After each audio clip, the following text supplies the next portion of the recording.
अगर सहयोगी अति महत्वाकांक्षा का शिकार हो जाए, उसे लगने लगे कि मेरे बिना काम नहीं चलता है, तो उसकी जगह उसे दिखाना जरूरी होता है। ऐसे ही महाराष्ट्र की राजनीति में हो रहा है।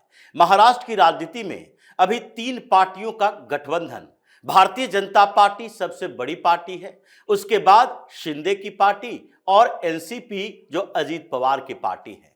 लेकिन इतने दिनों तक एनसीपी, शिंदे की शिवसेना और बीजेपी के बीच जो गठबंधन का धर्म चल रहा है, उसमें अजीत पवार ज्यादा नेगोशिएशन नहीं करते, लेकिन शिवसेना प्रमुख एकनाथ शिंदे ये बार बार नेगोशिएशन ही नहीं बल्कि ब्लैकमेल करने लगे हैं। नेगोशिएशन और ब्लैकमेलिंग में अंतर होता है, यह भारतीय जनता पार्टी ने बता दिया। जिस तरीके से रिक्वेस्ट और डिमांड में अंतर होता है, यह बात भी भारतीय जनता पार्टी की तरफ से बता दिया गया एकनाथ शिंदे को। क्योंकि अगर ऐसी स्थिति होती है कि आपके सहयोग के बिना संभावना खत्म हो गई है, तो सहयोग की जरूरत है तो आप ब्लैकमेल करना शुरू कर देते हो। अगर नेगोशिएशन करना है तो नेगोशिएशन की तरह, यानी कि हम दोनों के बीच गठबंधन, दोनों की सरकार बनाने से लेकर संगठन बनाने तक, सीट बंटवारे तक,